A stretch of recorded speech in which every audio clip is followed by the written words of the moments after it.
ఓం నమో భగవతే శ్రీ రమణాయ. చాలా సంతోషం నాయన.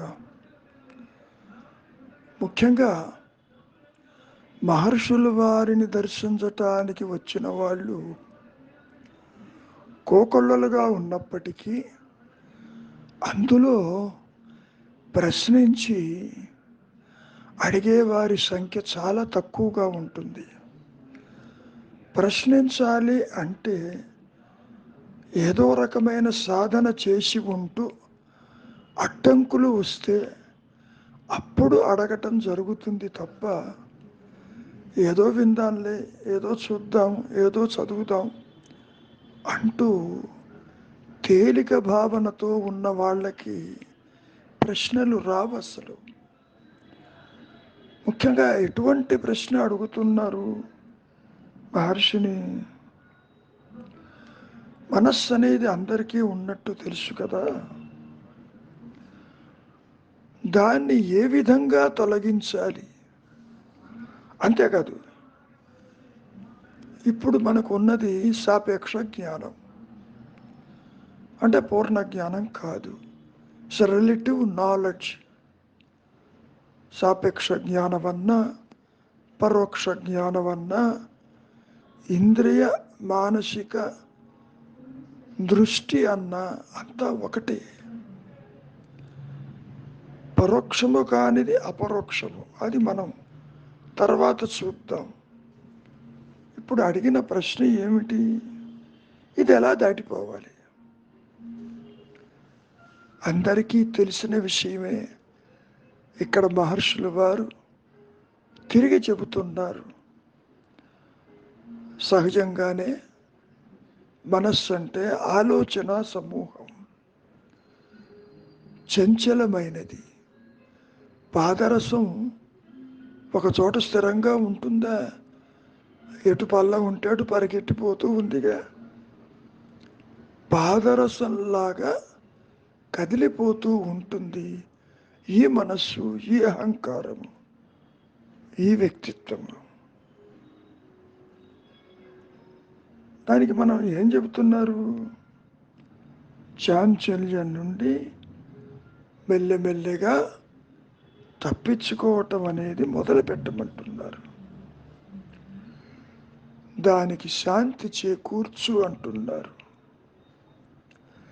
ఏ విధంగా? ఇంద్రియ వ్యాపారములతోటి బహిర్ముఖమైన మనస్సు ఎన్నో ఆకర్షణకి లోనవుతున్నది. పంచేంద్రియములు ఎంతో శక్తివంతమైంది. ఇది చూద్దామను, అది విందామను, ఇది తిందామను, ఇది అనుభవిద్దామను అంటూ తాను తెచ్చుకున్నటువంటి ప్రారబ్ధ కర్మ విశేషములతో కూడిన వాసనా ప్రభావము చేత చంచలత్వం వచ్చింది.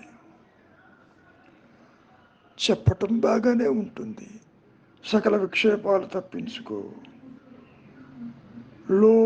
లో చూపు ఏర్పరచుకో, లేదా నేర్పించు. నువ్వు బయటికి పోవద్దు, ఇంట్లోనే ఉండు, నీవెవరివో విచారించు. అసలు జీవుడు వాసనాపూరితమైన జీవితాన్ని గడపటానికే ఈ మాయలోకి వచ్చాడు. నువ్వు బయటికి పోవద్దు, నువ్వు లోపలే చూడంటే చూస్తాడా? చూడడు కదా. ఇక్కడ ఏమని చెబుతున్నారు? నీవు బయటికి పోవటం, తిరగటం నీకు అలవాటైంది. లోపలికి వెళ్ళేటటువంటి స్వభావాన్ని దానికి అలవాటు చెయ్యి, దాన్ని శిక్షించు అంటున్నారు. అంటే ప్రాపంచిక విషయ వాసనల వైపుకి అది చొరబడకుండా దానిని దృష్టితో లోపలికి తీసుకో. ఇది చెప్పినంత తేలికగా ఉండదు. కారణం, ముందు విచక్షణ కలగాలి. సాధనా చతుష్టయంలో ఆదిశంకరులు కూడా వివేకాన్ని, బుద్ధిని ఉపయోగించి ఏది సత్యము, ఏది అసత్యము, ఏది నిత్యము, ఏది అశాశ్వతము అనేటటువంటి వివేకముతో ఉండమన్నారు ముందు.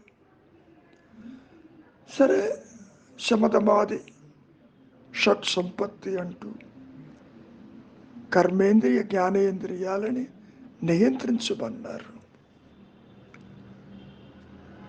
ఆ విధంగా నియంత్రించిన తరువాత వైరాగ్యం, మరి ఇహపర భోగేషు ఇచ్చారాహిత్య విరాగ అంటూ వైరాగ్యాన్ని, విరాగాన్ని, రాగరహితాన్ని గురించి ఎంతో పెద్ద పీట వేశారు.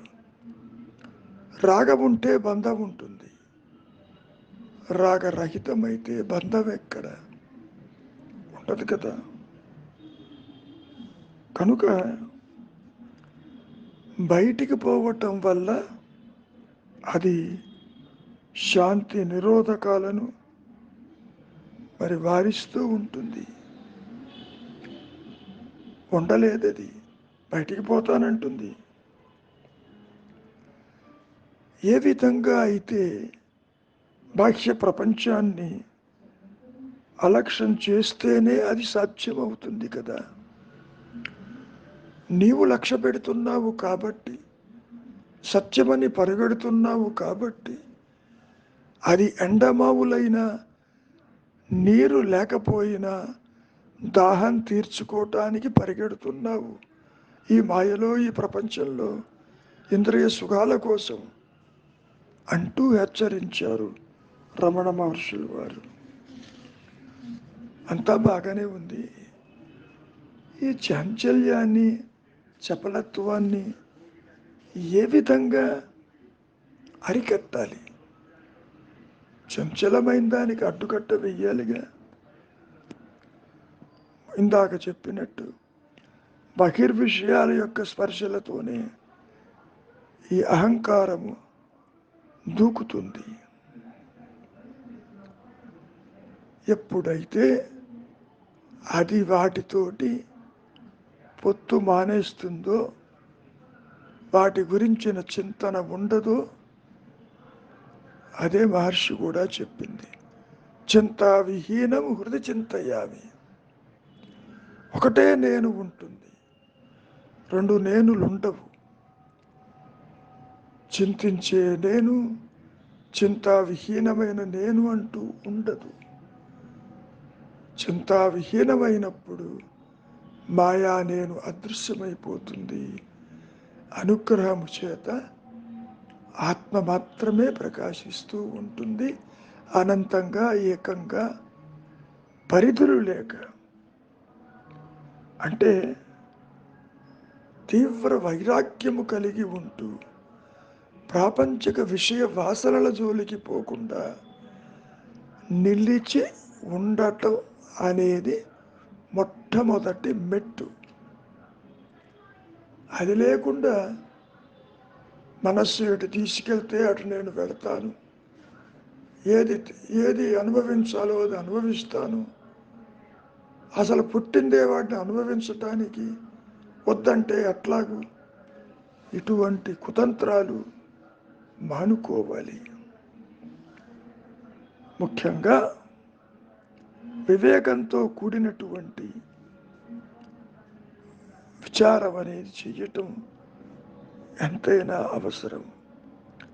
గతంలో చెప్పినట్టు శమధమాది షట్ సంపత్తులు, యమము దమము అంటే కర్మ జ్ఞానేంద్రియాలు, వాటి యొక్క విశిష్టతని గుర్తించి వాటికి దూరంగా నిలిచి ఉండాలి. మరి నిశ్చలత్వం అంటే, సమాధి అంటే మరి నీ సహజ స్థితే, ఏదీ కొత్తగా రాదు. సాధన అవసరమా అంటే నిశ్చలత్వానికి సాధన అవసరమే. ఎప్పుడైతే మనస్సు చింతా విహీనమవుతుందో అది సత్యంగా మిగిలి ప్రకాశిస్తుంది. ఒకటే నేను కాబట్టి. మౌనమే నీ సహజత్వం.